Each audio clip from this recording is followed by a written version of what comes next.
welcome to SpotPlays, everybody. Thanks for tuning in. I'm very excited. We have our special guest, Jon Stettin from Past the Wire. Jon, welcome.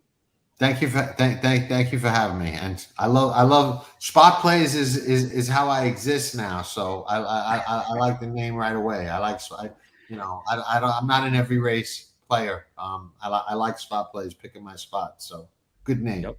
Thank you. And then we've got the famous Eddie C. Eddie, how you doing? I'm doing good, Chris. How you doing, buddy? I'm good. I'm gonna do it New York style. How you doing? How you doing?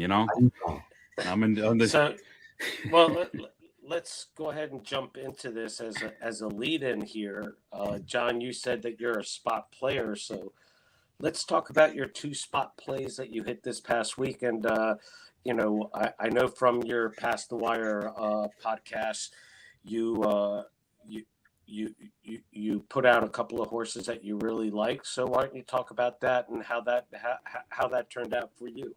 I got a little lucky this weekend in two ways. On Saturday, I liked Graham Motion's horse in the stake. He looked obvious to me. He looked like by far the best horse in the race. I thought he had a perfect style to just either go to the lead or just stalk the pace and get the jump on the closers. I'm a big, UK, Ireland, France, European race watcher and player. So I'm a little bit more familiar with a lot of those horses. And this horse, I liked him when he won it at 20-1, a couple of starts back. He had a couple of legitimate excuses in his last few. And I thought he laid over the field if he brought his best race. And where I got lucky is there were 3 or 4 horses that I thought had a shot, to make some noise, and they were all big prices. So one of the ones that I liked was 38-1 or something like that, 30-1. The horse Umberto Rispoli rode, and he got up for second, Temple, and Graham's horse went off what I thought was a ridiculous overlay and very generous 6-1. So I wound up hitting the superfecta because how I always play superfectas the same way. I'll try and turn them into an exactor. I don't believe that anybody, no matter how good you are, can handicap for third or fourth the way the game is today. So what I'll do is I'll take one horse on top, 2 or 3 in the second hole, and then all in the third and fourth hole. So if I'm right on the first 2, which is essentially an exacta, automatically hit the super. So when you get a 6-1 on top of a 38-1 and you got all in the third and fourth legs, you're kind of sitting in a good spot. You know what I mean? So I wound up hitting the super, and that was, lucky. And they took forever to put up that photo. And especially with, it's been a rough couple of weeks for me. So I'm like, did I lose this photo? Because I thought I had it easy. But I realized afterwards, dehydration and lack of sleep will do things to you. So I realized afterwards they were probably looking so long at the third and fourth photos as opposed to the second photo, because I was like, I clearly got second. I don't understand it. Am I going to actually lose this photo? Just put it up already. And it took long. And then they finally put up, and then I said, you know what? They must have been looking at third or fourth. So I got lucky there. And then the next day, I don't want to say it was luck, because I really thought, the way I saw the race, I thought Gina Romantica was just fast enough to outsprint those other fillies late. And if she was in contention the last 16th of a mile, she would win the race. I didn't think anybody could finish faster than her the last 16th of a mile. I was very, very confident of that. I knew she would be the longer of the 2 Chads. I didn't think she would be 9-2. I thought she was going to be a second choice. So when she was 9-2, I made a really nice win bet and didn't have to worry about anything else. The horse that I liked for second, I would have bet a cold exactor too, scratched. I forget who it was, but there was a horse that scratched. I think Tyler Gaffleon was going to ride. So that made it easy for me. So it was just a win bet. So it was. See, that's where I had Rispoli. I like the 5 horse in that race with Gina Romantica quite a bit. Right. Yeah, no, I just bet to win. I didn't want to get worried about pick 4s, pick 5s, or anything like that. I was happy at just getting the win. And that was a pretty confident wager for me, because like I said, I think I even put on Track and Trips. I wouldn't be surprised if she goes to the lead. I think she'll be closer than she has been, but if she's in contention, I think she outsprints them to the wire, and she was. And I kind of felt like a winner every step of the way. Well, I mean, that's just great handicapping. So, John, let's talk about, you grew up, was it in Queens or Brooklyn or the No, Bronx? I grew up in Brooklyn. In Brooklyn. And so talk about your upbringing. I know your father was a parimutuel guy, but talk about your upbringing, growing up in the streets and how you got involved into horse racing. My upbringing is very, very simple. I was just a typical Brooklyn kid. Brooklyn back then when I grew up was probably a lot different than it is now. It was, really a breeding ground for certain kind of people, and it was unconventional for sure. Uh, but I was a typical Brooklyn kid. I was a bit of a juvenile delinquent. I dropped out of school, I think, in the 8th grade. Sometime in the 9th grade. I think the last grade I graduated was the 8th grade, which was junior high school. Dropped out of high school in the 9th grade, and was my dad was a mutual clerk. I was going to the racetrack, long before that, but pretty much regularly after that. Let me ask you, just from watching the movies and things like that, were you one of those kids that would like run up and watch the races from the fence from the outside because you were skipping school and too young to go into? All the time. When I was, no, I used to. There was a hole in the fence at Aqueduct right off of what was the name of that street? I want to say Rockaway Boulevard. The Rockaway Boulevard exit. Our friend Joey Orlando owned the Texaco gas station right next to the entrance to the racetrack, the Aqueduct over there. Great guy, great family. Used to fix all our cars on credit, and he was just a wonderful guy. And he owned that gas station there.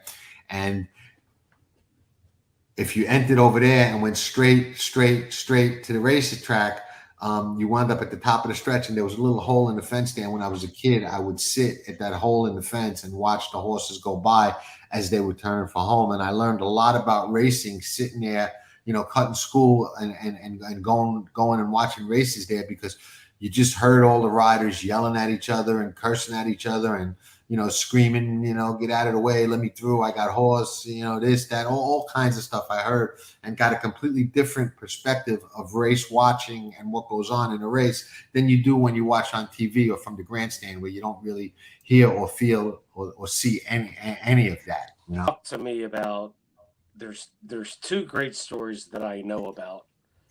So talk to me about the poker games in the back of the church. First off, let's talk about that and the characters that were a part of it. There was, what we used to call them back then. Believe it or not, they were Las Vegas nights. They used to call them, and they were in the back of the church. And they were poker games and dice games. And then friends of mine had games where they were in the back of stores, or there would be like a storefront that looked like a storefront, but it really wasn't. It was open at night. And believe it or not, my mom is who got me in. My dad kind of got me into horse racing because he was in. My mom used to play poker 4, 5, 6 nights a week at the Las Vegas. I would have thought she would have played mahjong or something. No. She was a big poker player. She would, when I first got my driver's license, I mean, I can't even tell you how many nights and days of my life went like this. When I first got my driver's license, my mom would be like, "Okay, drive me to the card game." I would drive her, drop her off at the game at the club, and then there were no cell phones or beepers or nothing like that back then. You know what I mean? Then she'd be like, you doing like, I'm going out to a club, this, that, the other thing. I'll be home 5, 6, 7 in the morning, whatever it is. Stop by the game, pick me up and take me home. I can't tell you how many times I'd become rolling up at 7 in the morning with my mom straight from the poker club. She would play all night. And that was just, I grew up there. I used to hang out in a place, anybody hears this that knows, there's so many old friends out there, called Bedford Park. Okay, it was a big park on Bedford Avenue in Sheepshead Bay, Brooklyn. And we used to have some really nice poker games there, okay, for nice money. and we would play all the time. Hold on a second, John. Chris, are you hearing the same static as me there? No, I'm fine. All right. Go ahead. Keep All right, going. go ahead.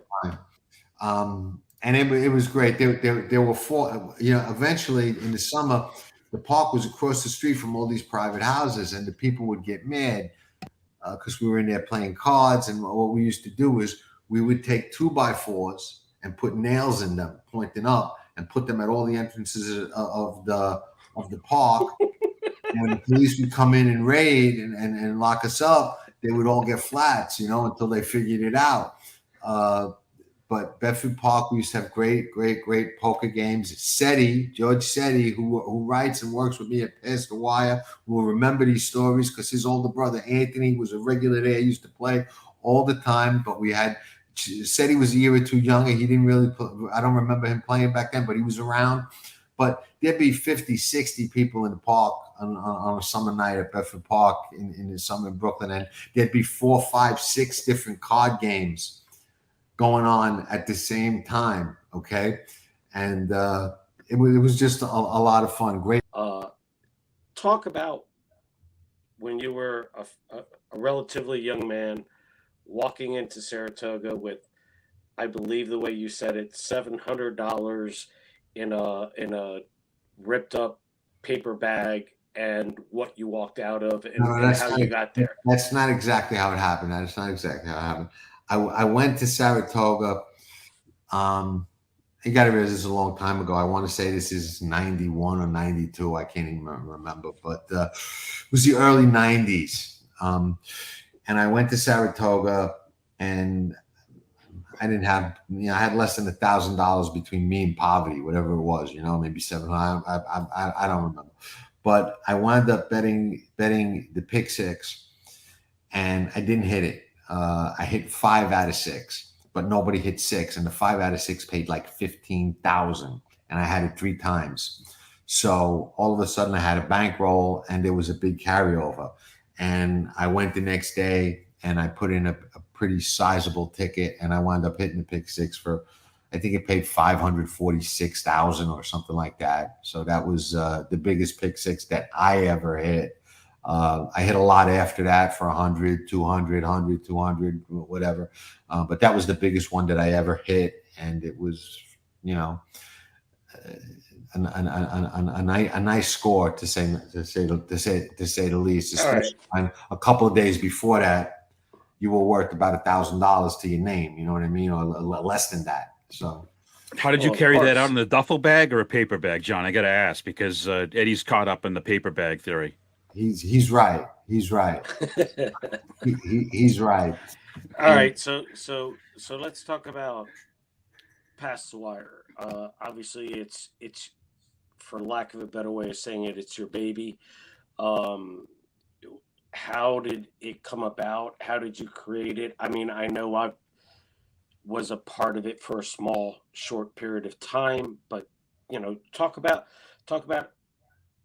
how it started and what you really want the people to understand about it, because I think I know what you want to get out of this. Aside from educating the general public and telling stories, there's something a little bit more to it. Well, how it started, never had any inclination of doing anything like that ever in my life. I was never on social media, never wanted to be on social media, and if not for Pass the Wire, would not be on social media. Always was very, very private, and Pass the Wire, unfortunately, changed that for me, which is not something that I like. But how it happened was I wound up getting on social media at the badgering of a old friend, and when I did, my interest in horse racing kind of stood out, and I was corresponding a little bit on Twitter with anonymous Dan Tordman, and he asked if anybody would like to write a guest column on his website. And I had never written anything in my life, and I said, yeah, I would like to try. I like to write a column. I've got a million racetrack stories, literally, some that you wouldn't even believe. So I wrote about the time me, my dad, my brother were at the racetrack at Calder, and I hit the pick 6 when Birdstone beat Smarty Jones for the Triple Crown.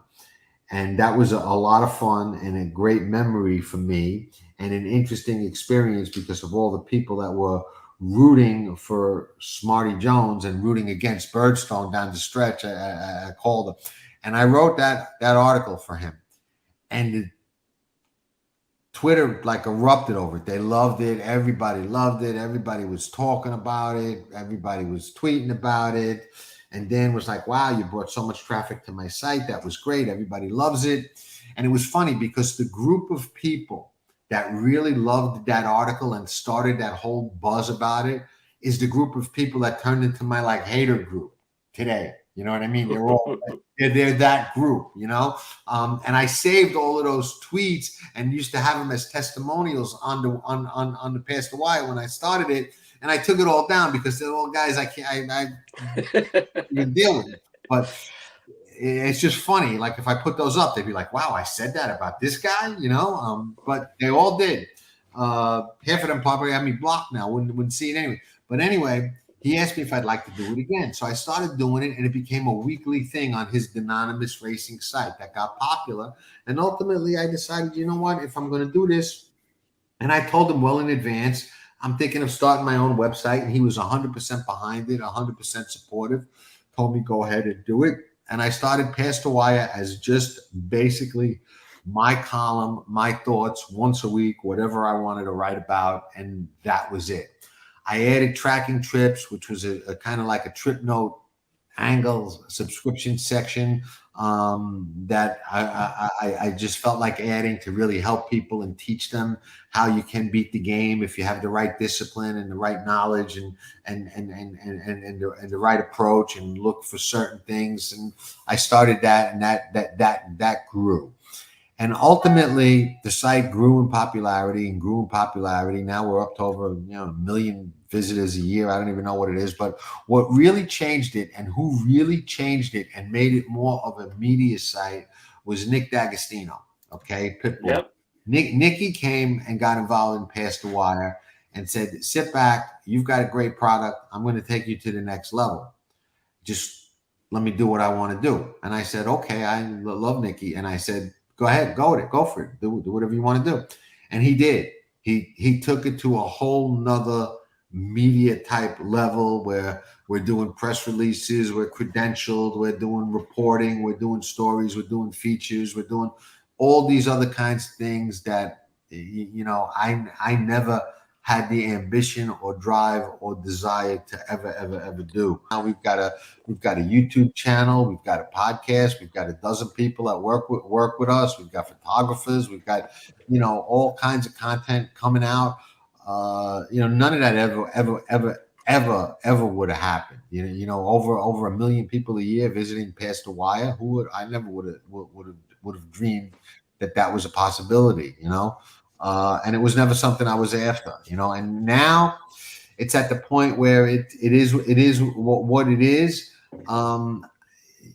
I try to get back more to the roots of what we did and what I did, and really focusing it on being my opinion and my thought, and more like what do they call it nowadays? Like an op-ed or just a column as opposed to an article, because it's really a opinion. But we cover a lot of news too, and there's a lot of different sections on the website now. So it is what it is. But it's grown, and we're certainly on the radar, even with the big players. If we put something out that other people haven't put out, they'll notice it and they'll put it out. It's obvious they watch us and they know who we are, and that's fine. Well, I mean, John, listen, it's, you and I have, I want to say, what did we meet 3-4 years ago, something like that. Maybe I've told Chris, as far as a horse handicapper, you're probably the best I've ever met. You made me understand ticket structure. But it's not just that. You've done a lot for the game. I think one of the first times I met you, were given an award at Gulfstream in the winner's circle, given a sizable check, and you ended up giving it back either to the backside, to the Disabled Jockey Fund, or to some charity. No, that check was for some handicapping contest that I won in Saratoga, and I gave it to the TAA, Thoroughbred Aftercare Alliance, that accredits the rescue organizations. I'm a staunch advocate for aftercare and rescue and horses. And that's I'm incredibly involved in important. rescue a lot myself, much more than I publicize or that people know. Not only with horses, with dogs and other animals as well. But I am all for animals and okay, but see, that's a side of you that I think should be told for people to understand that what you do for not just thoroughbred aftercare, but also I know you rescue dogs and what you do with them. And that hits me hard because one of my best friends also does the same thing. And I'm a huge dog lover, horse lover, animal lover. So touch on that. And I don't really like to talk about it. Certain things I've always believed should be a little private. A lot of people do a lot of good and they like to broadcast it, and that's good because it encourages other people to do that. And I'm fine with that. I don't knock anybody for doing that, but I like to do what I do a little quietly. And as long as it gets done, it really doesn't matter who knows about it and who doesn't. As long as it gets done at the end of the day. So, but it's something that's very near and dear to me, and I do as often and as much as I can. Well, John, I got to ask the question now. You got 10 dogs. Like, what do you got for dogs? What are the 10 dogs? Oh man. Please. My two big boys, I have a Cane Corso, which is probably the most unbelievable breed of dog you could ever possibly own. I've got a Rottweiler, who's another, massive beast. Then as we go down, I've got a Pit Bull Shar-Pei Chow mix. I've got 3 little old lady Chihuahuas dumped, abandoned, that nobody wanted. I've got a mixed breed Beagle Dotson, something else that's old and sick, and that nobody want. We like to take it. We'll do foster, we'll do rescue, but some dogs get abandoned and they're not adoptable. Nobody wants them because they're old and sick. And who rules the roost? Who's the alpha dog? Yeah. Believe it or not, it was the little one. It was little Granny, who died a while ago. She was an old abandoned Chihuahua that was old and sick and nobody wanted, and we rescued her and we made her the queen, and she ruled the roost for a while before she passed. And then we rescued another little Chihuahua that was dumped at a shelter, that was very sick and abused and can't walk and was kicked and broken back and tail and whatnot. And I work with a lot of dogs that have been mistreated and kind of win their trust back and do things like that. And she was probably one of the toughest. Her name is Angel, and she probably rules the roost now. My big dogs are monsters. They'll kill you in a second if I tell them to. But they're so sweet around the little dogs. They kind of know and understand what rescue is all about, what rehabilitation is all about. They're really good when we got one little Chihuahua, another little abandoned guy, Grandpa. He's all of 4 pounds. He attacks the Cane Corso and the Rottweiler. He ain't even got no teeth. I was trying to pull up my iPad's not working, John, but I was trying to pull it up so I could show everybody what a Cane Corso is. You may want to just do a Google search if you're watching the show, because that's a pretty big dog. It's a big dog, and it's a very, very interesting breed of dog. Okay? It's a great breed of dog, and I know of it. It's the best. I'll tell you how good they are. First off, they're beyond puppies. They're puppies. They know no fear. Okay. and they don't succumb to pain. So no matter if they're in any kind of battle at all, it's to the death, because they will not acknowledge any kind of pain.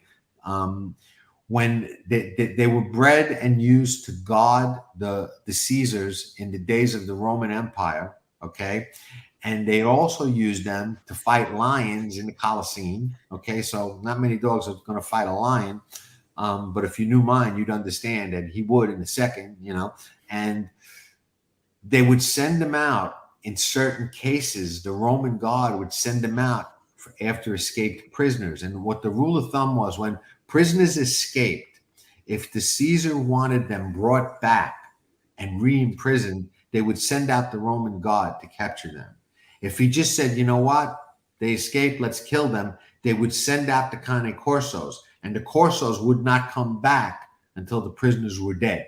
And when they came back, they knew that they were dead, and they're incredibly easy to train. You don't have to train them to protect the house and protect the members of the household at all. They instinctively do that. What you have to teach them is that if you guys came here to visit me and I say, hey, these guys are my friends, they're okay, then they're cool with you. That's what you got to teach them. Because if I don't tell them that, then they assume you're not welcome. You follow me? And if you're not welcome, you're an enemy and you're a threat. And so, somehow that's not surprising that that's your favorite dog in the world. Well, I was just trying to think, will they take out the haters on Twitter? If I let them, yeah. No question, no question about it. Yeah, no. I love it. I love it. John, I wanted to ask you, so you've done all kinds of different things. Obviously, when you drop out of school and you're hanging at the track and, you know, your dad's working at the track, you worked as a pari-mutuel clerk yourself too, right? Yeah, I was a real good and a real bad pari-mutuel clerk. I was good because I was fast as lightning, didn't make any mistakes, never felt any pressure. Back then was when there were long lines. Everybody was like rushing to bet, you know. So you had to have a little bit of ability to count money, make bets right, and whatnot. So I was great at that. What I was bad at is I would put my bets in before yours. So if I decided to bet late, you were going to wait. I love it. And I was terrible because, you know, Naira had a system back then that in order to make the union, you had to work a certain amount of days. It was a shape-up job, okay? And my dad would get mad at me and my friends would get mad at me because I would deliberately go late and sign in late to the shape. So I would go last, not to work, because I'd rather hang out betting than work. I'd be like, well, I want to work behind the windows all day. They're going to pay me $50. I'm strapped back there all day. I could be out here gambling and hustling and making money. Makes no sense to me. You know? So I used to get in trouble all the time for being late and whatnot and not signing in and whatnot. So I was bad for that reason. But when I was working, you know, I was a very fast and very accurate and good mutual clerk.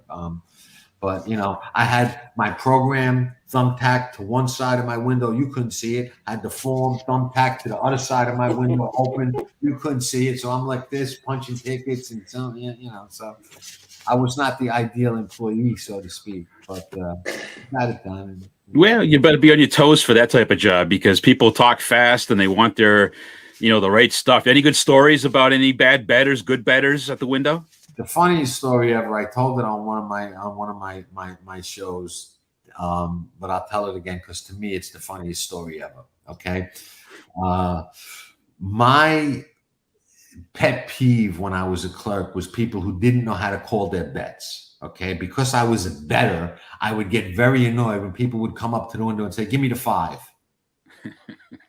That's me. How do you want the 5? You know, you want it gift wrapped? I mean, you know what I mean? You know, you have the personality for it, you know, and you cannot believe the amount of people that would call bets wrong, especially at Saratoga when you went up there for the month of August when they're not regular bettors but it was even bad downstate at Aqueduct and Belmont too. So I used to get very annoyed when people, or they'd say, box 359, how much, $100? $1, $2? You got to tell me how much. I'm not a mind reader, you know? So one day It was a crowded day. It was like Belmont Day or one of those big days. Okay. And I was a very honest clerk. Okay. Extremely honest and never took advantage of anybody. And a guy comes to my window. I was working on the side of the bays. They used to call them bays, the sections that doesn't face the track, it faced the grandstand. Back then, both sides would be open and packed. Okay. And this was a day where there were lines all day long. It was like a Belmont Stakes day or something like that. So some guy comes to my window. All right. And there's a line. Okay. And he's got what I see, a $20 bill in his hand, and he holds it up just like this. And he goes in broken English, show the 11, show the 11. So I said to myself, I says, this idiot wants $2 to show on the 11. He's waving the $20 bill in my hand. I'm going to punch a $20 ticket. He's going to give it back, say, no, I wanted $2. And I'm going to have to teach this guy how to do it. So I said, you know what? I'm going to teach him a lesson. So I hit 20 show 11, figuring I'm going to teach him a lesson because he wanted $2. And now he's going to learn. He's got to tell me the amount. So I hit 20 show 11. He grabs the ticket. He looks at it. He doesn't give me the money, and then he takes the money, he throws it on the thing, and he walks away fast. Okay, happens real quick.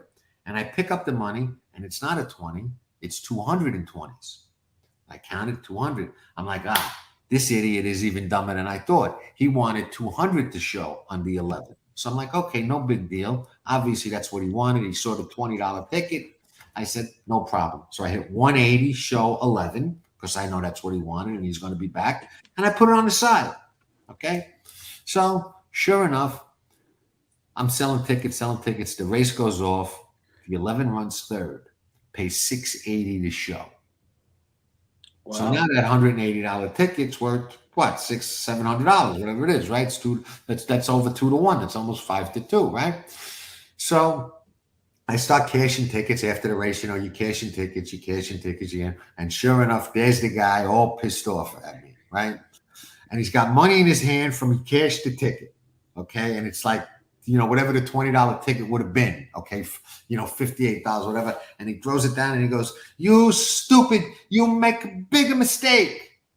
I said, chill. I said, I didn't make any mistake at all. You made the mistake. You didn't tell me how much you wanted to bet. You're waving the money in my face. You never said 200 show, 2 show, 20 show. You said show the 11. So when you threw the money at me and walked away fast, I realized what you wanted. I punched your ticket. Here it is, 180 show the 11 ticket. It's yours. Have a nice day.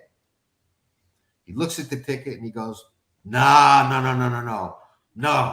And he throws it at me. He says, I don't want to know nothing. You give me back my 180. I said, okay. There you go. When I counted out to 20, when I said, I'm very sorry. Have a nice day. He took it, cursed me, and walked away. That probably was my funniest exchange with anybody. The guy working next to me goes, did I just hear that correctly? I said, yes, indeed you did. He goes, well, you're buying lunch. I'm like, be my pleasure. I said, what do you want me to do? I couldn't have been any nicer or more helpful to this idiot. But that's, you know, the kind of stuff I used to deal with. So that was my pet peeve, was people who didn't know how to call their bets. And back then, it was different. Like now you could go to the window. Most machines are geared to $1,000, some of them even more. But back then, the highest amount you could bet was $250. Okay. And there were, you know, a couple of big bettors like Jeff Hardoon and Jonathan Hardoon are on Twitter. They work with Ragazins. Those guys have been serious bettors for a long time. They would bet at my window, and they were like experts, man. Teddy, another guy, and he'd come and they this is how they would call bets back then. Give me 250 to win on the 6 10 times. Boom, boom, boom, boom, boom, boom, boom, boom, boom. Give me $250 exacta, 6-4 10 times. Boom, boom, boom, boom, boom, boom, boom, and just pay you the right amount and walk away. Just stone cold pros. I used to love that. So I learned, you know, a lot from those guys too. Eventually I just was more into the gambling side of it. And I became a jockey agent for a while and did both. I was a jockey agent in the morning and a mutual clerk in the afternoon. Jockey agent wasn't for me. A little bit too much work and got to be a little bit too nice to people that, you know. I think Epicenter's kind of a special 3-year-old. I actually believe this is a really good 3-year-old crop. One of the things that stands out to me from the whole flight line brouhaha about flight line is that, to me, what stands out more than anything is his gait. His is 2 feet further longer than Secretariat. So to me, that tells me something in that regard. And I will say this because I've been very consistent in saying this. If Flightline runs, because it's never come back in 8 weeks, but if Flightline runs in the Breeders' Cup, talk about the chances that you give it, and also just talk about Flightline the horse. Well, Flightline obviously is an exceptional racehorse. He's extremely fast. He's extremely talented. He's never been tested by anybody. Nobody's ever really made him have to get down and throw down and win any kind of a fight yet. He's just been much better than anybody. If he runs the race he ran in the Pacific Classic in the Breeders' Cup, he'll be almost impossible to beat. The race most likely will be for second, but he's got to get to the race and he's got to run back to that kind of performance, because you've got a couple of horses in that race that are going to be a little tougher than what he's faced in the past, and you've got a couple of horses like Epicenter, who's a 3-year-old and still getting better and improving, and Taiba, who's kind of coming into his own and getting better and improving, and those are 2, 3. Life is Good. That can be dangerous. You got Life is Good, who's a fast, quality horse that people are kind of jumping off his bandwagon because he didn't win as impressively as they would like, last time out. But that's Breeders' Cup's still 3 weeks away, so a lot can change and a lot can happen. Flightline is an exciting horse to watch. I'm anxious to see him run. Obviously, there's some kind of physical issue that keeps him in the barn an awful lot of the time. It's been very well managed, whatever it is. It's also been downplayed and kept pretty quiet. I don't think that, it's kind of like those who know don't say, those who say don't know. But, nobody's really publicly talking about whatever it is that it is that keeps him in the barn as often as he's in the barn. But when he's right, he's fast and good, and he's been very well handled and very well managed, and I think he will be by far the shortest priced favorite in the history of the Breeders' Cup Classic.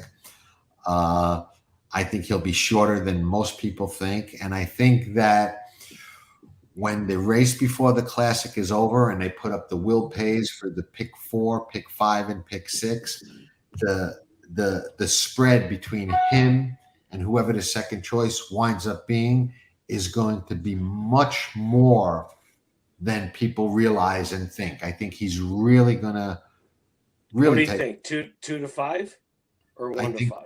I think 2 to 5 is likely. I think 1 to 5 is possible. Okay. Hey, John, before we get in, and Eddie's jumping into the future, I want to talk about the past a little bit more. Let's talk about so one of the things that I didn't realize about you is before we got on the air, we talked about the book that you wrote on Ruffian. I've done so much research on this horse, and what I didn't realize when I looked at it, listen, Ruffian is really a New York legend, because other than I think the one race at Monmouth, the horse ran at Belmont, Aqueduct.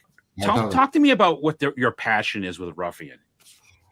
Well, Ruffian, I saw most of her races live and got to see her up close, and just even as a kid, I could recognize that she was something special. She looked like a big black stallion, not like a filly.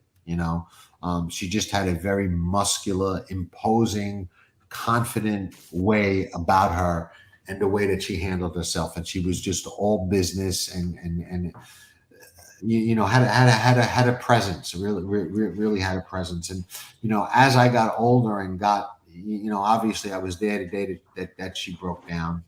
And as I got older and got to learn more about racing and the historical aspect of racing, and became more of what I would call a student of the game as opposed to just a handicapper and a bettor, I realized that there were things that she had done similar to horses like Kelso and others that, in her brief career, she had done things that are never going to be done again.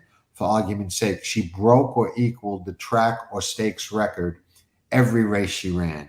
I called the book All Ones because she was first at every point of call in every race. She won from 5/8 of a mile wire to wire to a mile and a half. The Coaching Club American Oaks back then was a mile and a half. Who breaks or equals the track or stakes record every time they set foot on the racetrack? Nobody, and nobody will probably ever do it again. Flightline can't even make that claim, and look how good he is. She was incredible in that way, and what made me write the book is a dear friend of mine, Ray DiStefano, who I've known from the racetrack for many years, and is a very, very unique character who's got a ton of various racetrack experience. Was working for the track vet back then, and he was the person that actually held Ruffian her head when she was euthanized, and he was with her in the recovery room from the minute the operation ended until the time that they euthanized her. And there were so many stories about what happened, and so many people claimed to have been there, and that kind of bothered him. And when he told me the story, it kind of bothered me because people took it as history. You know what I mean? And people were talking, oh, I was there. She woke up. She thought she was still running and tried to run. And that's why she died. And that's why they had a euthanasia. And there was so many false stories. There were people that said they ran across the racetrack to help her on the backstretch. I got the head on. There ain't nobody there. If anybody ran across the racetrack, it was the Invisible Man. There was one other person there, Dr. Pendergrast, who was Frank Whiteley's vet. Okay, he wasn't the vet that performed the surgery. There were two specialists that assisted the track vet, but Dr. Pendergrast was Whiteley's regular vet and was Ruffian's regular vet. He was there the entire time and with Ray when they held her when she was euthanized. And he had never spoken to anybody about it, And when I told him I was writing about it and called him and talked to him, he goes, "Nah, it's ancient history. I don't really want to talk about it." And I told him Ray had given me his number, and I tracked him down through Ray. And I told him that I had a vet in the family. And once I told him that, he opened up a little bit and he goes, "Well, yeah." He goes, "None of that's true. Nobody was there." And he explained to me how the recovery room was built and what they did and how you couldn't even see into it. You know what I mean? So all those people that claimed that they were there and saw her and helped, I don't want to call any of them out by name because most of them are gone now. But Mr. Pendergrast, Dr. Pendergrast is still alive. Ray is still alive. And, what's in the book speaks for itself. I didn't name anybody, but what I said was that if everybody who claimed to have been and wrote about being in the recovery room with Ruffian was actually there, they would have had to do the operation in Yankee Stadium because just none of that was true. And there were even other stories like Jacinto Vasquez. When I spoke with him, there was a story out there that birds flew across the racetrack and spooked her, and that's why she took a bad step. And reporters had said that Vasquez had said that to them. And I asked him, I said, "Jacinto, is that what you said?" And he goes, "Yeah, I said it." He goes, "But it was BS." I said, "Well, why'd you say it?" He goes, "Because I hated those media people." He goes, "And the poor filly just died, and they're sticking microphones in my face, asking me this and asking me that, and asking me all these stupid questions." And some idiot said, "Yeah, I saw birds fly. It was the birds that did it." And I looked at him and I said, "Yeah, it was the birds. You can quote me on that." And that's where that story came from. So it was nice to give the what I wrote about Ruffian. Okay. I'm comfortable as being my biggest contribution ever to horse racing because it's the only real account of what truly happened that day and after she broke down. From the minutes on the track when I spoke to the starter who handled her, he was there with her the whole time. And then Ray met her at the at the horse ambulance when she got to the hospital, which was right up the block from where he lived. So it's the only true account of what really happened to her and why she was put down and what occurred and what they tried to do to save her life. I spoke to Mike Bell, who was Frank Whiteley's barn foreman, and took care of her. All of that's in there, and it's the only real accurate account of all the books and stories and articles that have written about her are all inaccurate. And Ray will be the first one to tell you that. And he's, like I said, he held her. John, they euthanized her. You know what I mean? And he was there the whole time. And he's like, the only reason I'm writing this book, he's a private guy himself. He's like, is because it's all BS. All these stories are just not true. And I was hoping that racing and then racing media would embrace it more and really want to get it out there more, because it's history, and the history should be reported and recorded accurately. And a lot of what they say is just not what happened. Right. Before we started live today, I was talking to Chris, and he told me he was 2 years old when that race happened, and I said, no, I remember watching it on TV. I'm hoping I'm correct in the year. I believe it was 1974. But yeah, I was watching it and I cried like a baby, and got beat by Foolish Pleasure. But she was going to beat Foolish Pleasure, and it always brings back more recent memories to Barbaro to me, because I had a love affair with Barbaro. But if you could, on a different horse, talk about how good Spectacular Bid was, because at the same time, Bid was breaking records everywhere. Yes, no, Spectacular Bid was a special horse. He was one no question, was one of the all-time greats. My joke about him is, but he didn't beat anybody in Woodward. It was because nobody showed up. It was that's true. Horse race. Well, hold on. Is it not the greatest quote in the history of horse racing when Bud Delp says that he's the greatest horse to look through a bridle? I mean, it's a great quote, great horse. Back then I used to go to the racetrack every day, and I saw all these great horses, and watching them all. Okay, and I will say this about Spectacular Bid: I never saw a horse get in more trouble in a stake race than he did in the, I want to say, Florida Derby. Was it the Florida Derby or the Flamingo, and still win? I think it was the Flamingo. Okay, I never saw a horse get in that. No, the Flamingo, he won by 12. It had to be the Florida. No, Flamingo, Yeah, I never saw a horse get in that much trouble. Yeah, it was the Florida Derby where he was fourth, third. He got in so much trouble. Yeah. And still won. I couldn't believe it. He was a special horse. No question about it. Affirmed beat him.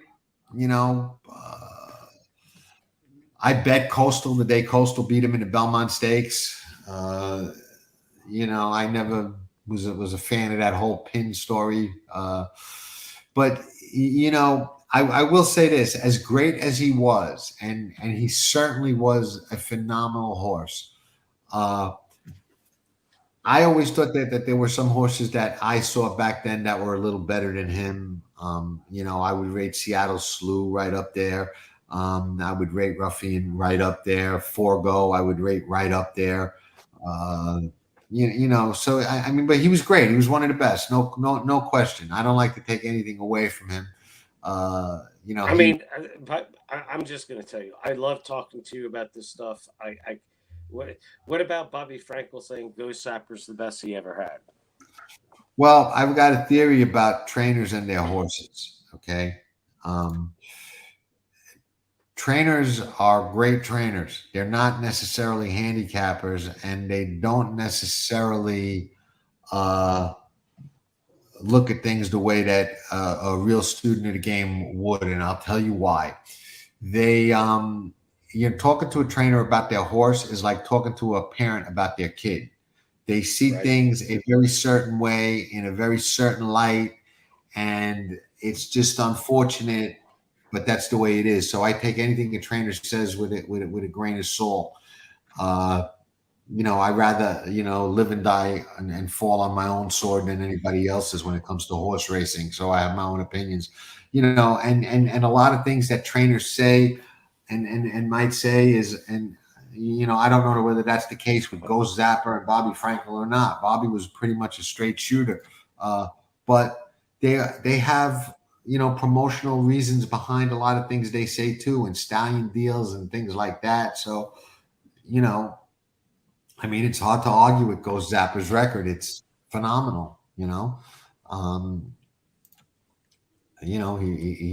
was another very, very special racehorse.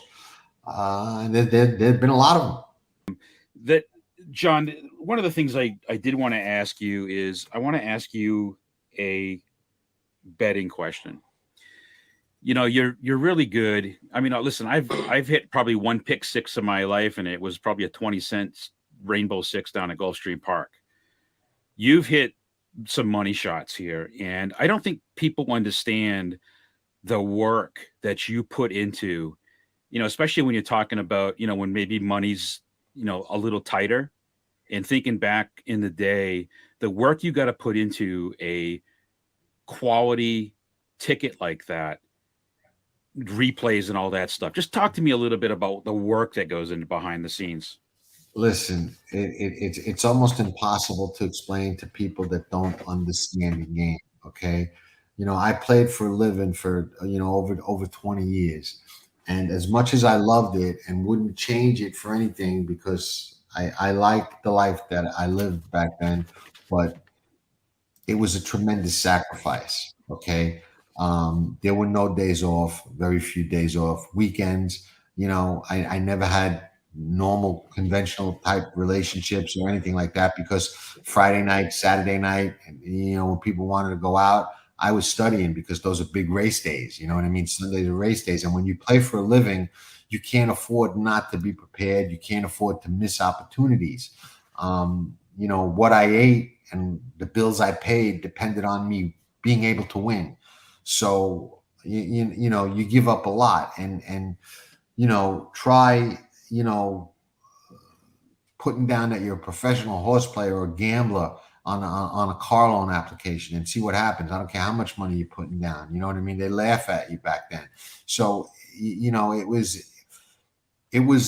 a very tough, very demanding way of life that required a ton of work. And people who were close to me and in my inner circle would often tell me that if I put that much work into another career or business, it would be, less time consuming than what it was. But I loved it back then. I really loved the game. I was good at it, good enough to make a living doing it. And there's a big difference between making a living doing it and grinding out a profit. Okay. You can grind out a little profit and a positive ROI, and claim that, hey, I'm professional, I'm beating the game. And, theoretically you are, but to make a living where you're paying your bills and you're surviving and maintaining a lifestyle, doing it is very, very different and requires a completely different philosophy and a completely different way of playing and approaching the game. Could I do it today? Probably not. But I was able to do it for 20 something years. And I think that's quite an accomplishment. The game has changed a lot. I'm older and different. So, I probably couldn't do it today, but, I did it for a long time and I still am successful. And, now I don't quote play for a living. I play to make scores and I make them. So I'm happy with that. And, to me, old Gulfstream Park will always, be a part of my life before what it's become today. Your thoughts about Hialeah, if you have any stories about Hialeah. And I love Hialeah. I love Hialeah. I mean, I go back to Hialeah. When I was a little kid, my parents took me to Hialeah at a point in time where it was still segregated and it was yeah, people weren't allowed in certain areas. If I mean, Hialeah has been around for a long, long time. But how Yeah. beautiful was Hialeah back then? Hialeah was not only beautiful, but there was a time when the Hialeah winter meet was on a par with Saratoga in August, where the winter 100%. meet People was don't Hialeah. realize that. I mean, that's where all the good horses were. That's where all the best East Coast horses pointed for. That's where all the big prep races were, and the big Hialeah was the winter place. I mean, it was a premier meet. After it kind of closed and got run down, and they lost the dates battle in the courts, Gulfstream kind of became that meet, the old Gulfstream. Which I loved as well. I loved the old Gulfstream. I spent, when I first moved to Florida in 1990, I want to say Gulfstream was still in its heyday, the old Gulfstream. I think, Tom Durkin was calling the races back then here, and it was still, it was a great meet. And if you remember the old Gulfstream, okay, you would walk into the clubhouse, okay, and make a right. And when you made that right, if you hugged that wall, wrap around, there was the little trackside restaurant right over there. Yes. And if you walk in those doors, okay, straight ahead of you was the entire restaurant. But then to the right, there was a maitre d' stand. And up above the maitre d' stand, okay, there were 4 or 5 tables that were kind of like roped off and elevated with TVs around them, okay? That was our section. My table was the one right behind the maitre d' stand. Murray Durst, may he rest in peace. His table was the one right next to mine. I know exactly where you're talking. Okay, and the one right next to that was my dear friend Joe from Buffalo. May he rest in peace. And the other two, usually Scott Savin was with this older guy at the other one, and Pete Rose, when he came, he was at the other one. Pete was always there. I was about to say that. That's where he used to sit. That's where he got that in that little section is where he got mad at me when I wouldn't let him pay for the pick. He wanted to go partners with me on a pick 6 on a carryover day, and I told him no, and I wound up hitting it for like 140 something thousand, and he got mad at me that I wouldn't let him go partners. He wanted to pay for the whole ticket and take half, and I said no, I'm going to put my own ticket in. And he's like, why wouldn't you let me pay for it? I'm like, I don't want to give up half the ticket if I win. And he couldn't understand my logic, and I couldn't understand why he didn't understand my logic. But he got mad at me when I won. I didn't want to. I didn't need him to put up the money, and I didn't want to give up half the winnings. You know what I mean? So this is what it is. Hopefully you get. Did he give you an autographed baseball or anything? Is there any Pete Rose memorabilia behind you, John? None. No. I got nothing but memories from Pete Rose. But he was a great player. I think he should be in the Hall of Fame. Was a serious bettor as far as money. I didn't think he was a good bettor, but he used to bet a lot of money. Back then I used to bet a lot of money, but he would bet a lot of money. I mean, I'd see him bet 40, 50, 60,000 over the course of a day, like nothing. Wow. John's been on for a while. I just wanted to, first off, I just wanted to share the website, John, again, Past the Wire. I know you put a lot of work into this. You do a lot of stuff. You're giving me a low 5 here on the website. It says it's harder to handicap the Stewards' decisions at Keeneland than it is to handicap. So I love it. Then you get your high 5 going on. But you guys get a really nice site. Just wanted to plug that for you. I really appreciate your time today, just coming on and spending some time with us. I mean, I could talk to you for hours and hours and probably days and days. Thank you for having me, guys. I appreciate that. Thank you, Chris. You're a gentleman, and I appreciate the opportunity to come on anytime. Thanks. Thank you.